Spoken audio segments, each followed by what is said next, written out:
Ladies and gentlemen, welcome to this audio presentation. I'm Maria Dainotti and I will present the review recently published on gamma-ray burst afterglow and prompt-afterglow relations. This work includes an introduction about the GAB phenomenology, while the afterglow and prompt-afterglow relations and their theoretical interpretation is the core of the review. How several selection effects can bias correlations and how these can be used as redshift estimators, cosmological tools, and model discriminators is fully discussed. GRBs are flashes of high-energy photons in the sky. They can release in few seconds the same amount of energy the Sun releases in its entire lifetime. Their isotropic distribution in the sky has been discovered long ago in 1997. On the left panel, we see how GRBs explode randomly in the sky.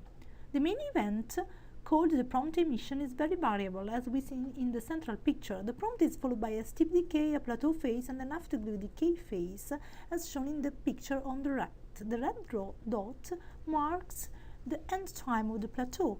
These quantities are some of the variables used for deriving the correlations described in the review.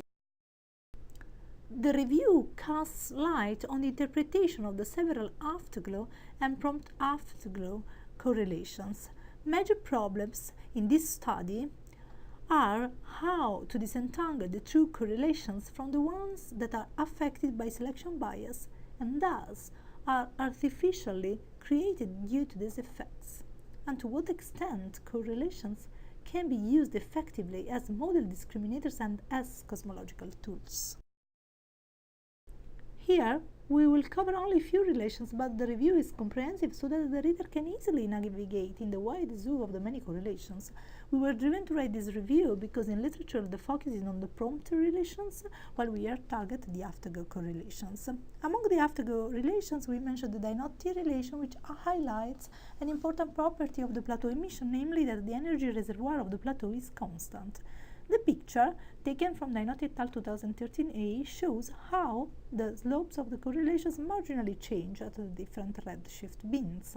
These effects, taken into account in the paper, is fully described in the review. The review is accompanied by many tables which facilitate the reader to quickly scan for the relations of their interest. An example of the tables is here shown. All the table formats are the same.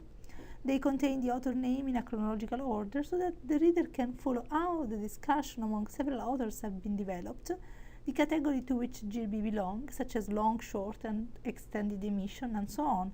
Plus 3 columns report the slope, the normalization, and the probability that the given correlation is obtained by chance.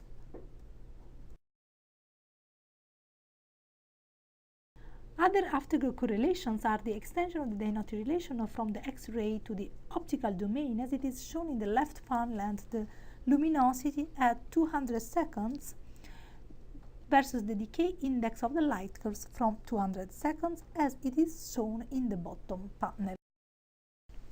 Among the afterglow and prompt-afterglow relations, we mentioned the ones that relate the prompt energy with the afterglow energy, and the plateau luminosity and the prompt peak luminosity with the plateau luminosity. The last correlation is shown in the picture. We here show the GRB distribution divided in redshift bins, represented by different colors as the previous picture.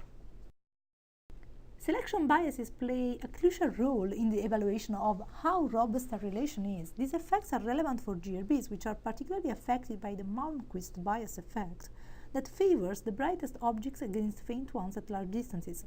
In this review, we describe a statistical method which is able to overcome such biases by removing the redshift evolution from the variables.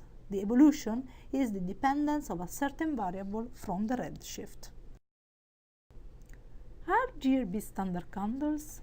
On the one hand, yes, because they are one among the farthest astrophysical events observed, up to redshift 9.46, much more distant than supernovae 1a and quasars.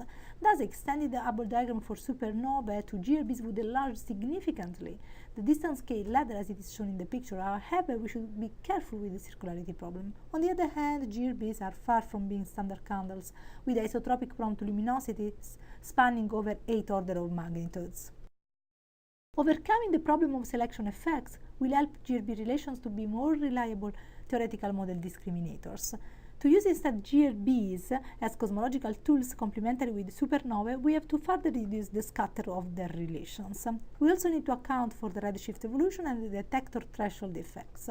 Nevertheless, with more precise calibration methods and new space missions dedicated to detect faint and high redshift GRBs, for example the future SWAM mission, we can shed new light on the use of GRBs as cosmological tools. Thank you very much for your kind attention.